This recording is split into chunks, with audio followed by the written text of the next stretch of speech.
បាទសួស្តីបងប្អូនអរគ្នាវីដេអូនេះជាវីដេអូទី12នៃកោបៀមរីបាដែលយើងនឹងបង្ហាញអំពី split ribbon comment បាទ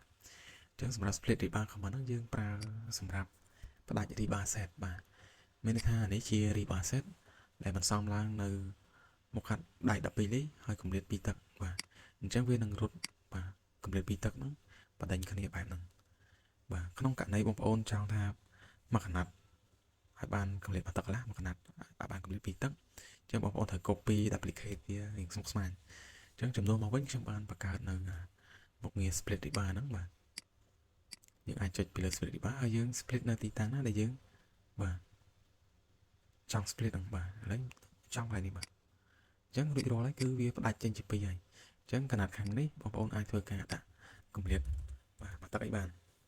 បាទងាយស្រួលចឹងបងប្អូនបាទតែចុចម្ដងទៀតមកនេះផ្ដាច់មកអូខេនេះមកទឹកកន្លះអញ្ចឹងគោលបំណងរបស់វាមានតែប៉ុណ្្នឹងឯងយើងផ្ដាច់បែបហ្នឹងបាទ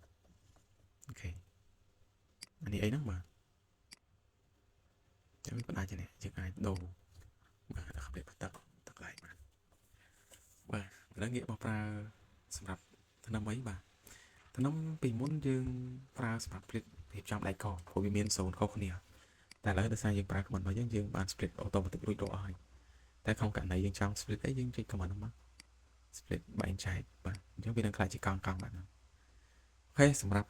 វីដេអូនេះមានតែប៉ុណ្្នឹងទេបងប្អូនបាទជួបគ្នានៅវីដេអូក្រោយបន្តទៀត